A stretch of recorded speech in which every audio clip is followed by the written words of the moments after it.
I'm sure the project we work together with UNESCO for is something that worth to look at and learn lessons. We will see a lot of interesting things. We knew about Jordan, and I have here some good friends, former Minister of ICT, that we worked together with him for the last 10 years, and we saw the shift from being on the top of the line going down for many reasons. So the idea of this report, not only to have figures and statistics and then go behind it, it's to learn lessons. I hope we will be able to learn it, and I'm sure that this initiative would continue for quite a long time and will be updated probably on regular basis. Thank you for coming here, and I hope you will enjoy the rest of the day, which will end by lunch. I hope you will continue to stay with us because we are well known with our Jordanian lunches. So we hope to see you till the end of the event, all of you. Thank you very much.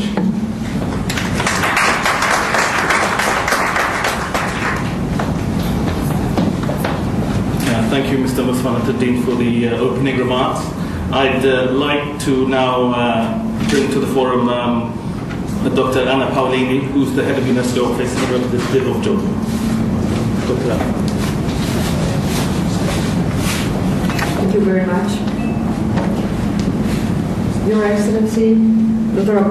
Talal Abu-Ghazaleh, the chairman and the founder of the Talal Abu-Ghazaleh organization, our colleague, Mrs. Costanza Farina, the UN Resident Coordinator here in Jordan, Excellencies, colleagues, ladies and gentlemen.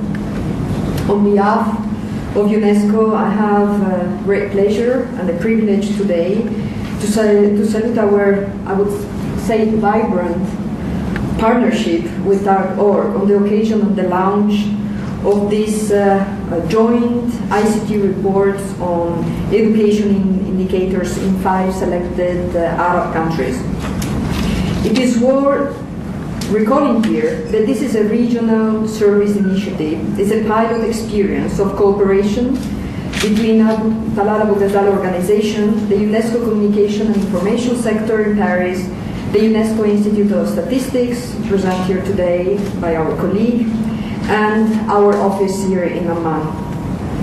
At the World Summit of the Information Society, held in Geneva in 2003 and then in Tunis in 2005, as well as the Millennium Development Goals, the unprecedented strategic opportunities offered by ICT to improve the quality of education have been underscored as a tool to overcome, among others, the major global challenge of poverty alleviation.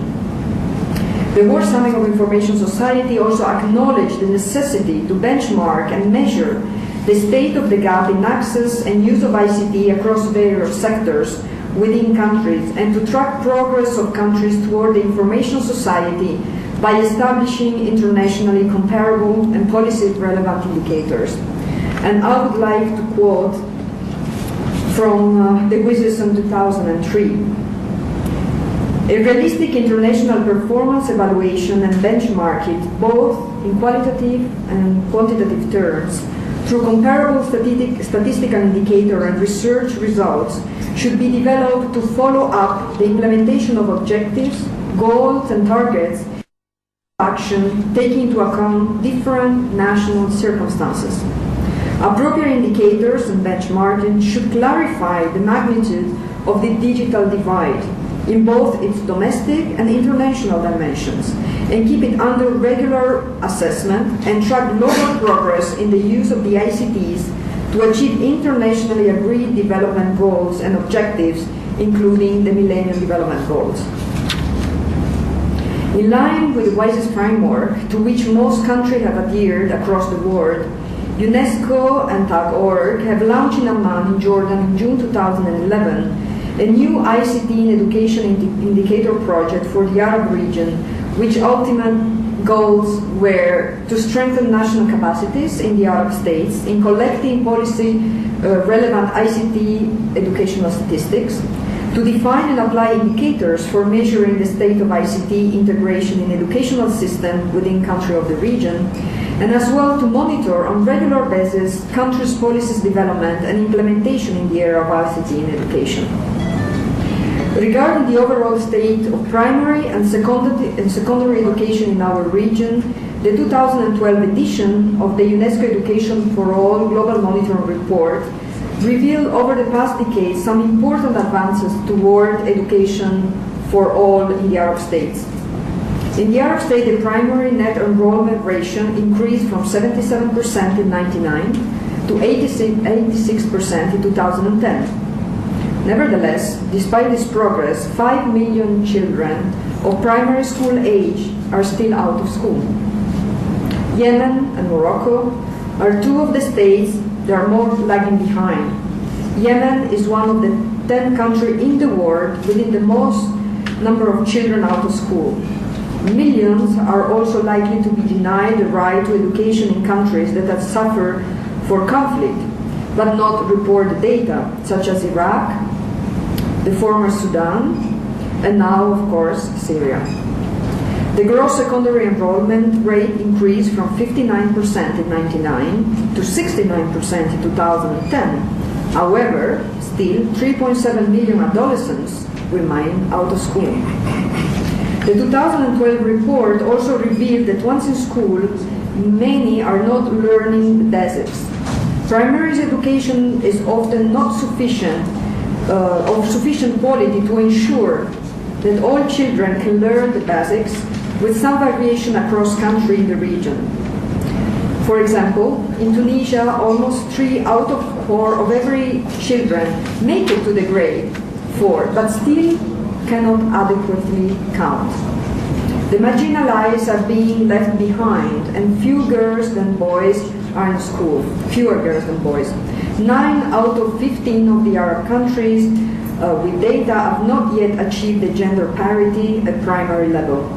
Gender disparities are aggravated by further disparities according to wealth and, of course, locations.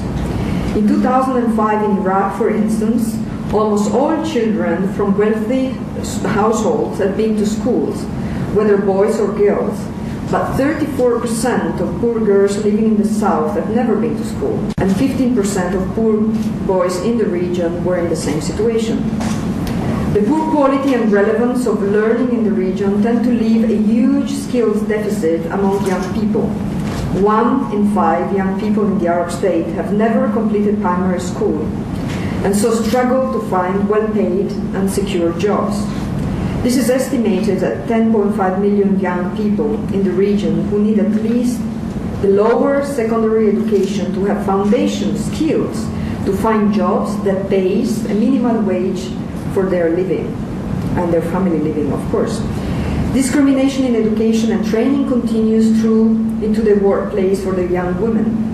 In Egypt, for example, only 8% of Egyptian young women in rural areas who have completed lower secondary school will earn over $2 per day, compared to over 60% of young men who have not even completed that level of education, but do earn more than $2 per day.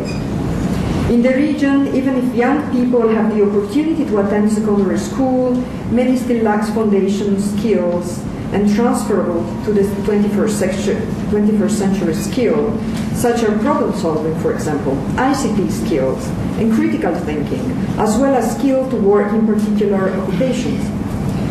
Although there are some successful examples of bridging the gap between schools and the workplace requirement, such opportunities remain limited. While in some countries there are severe financial constraints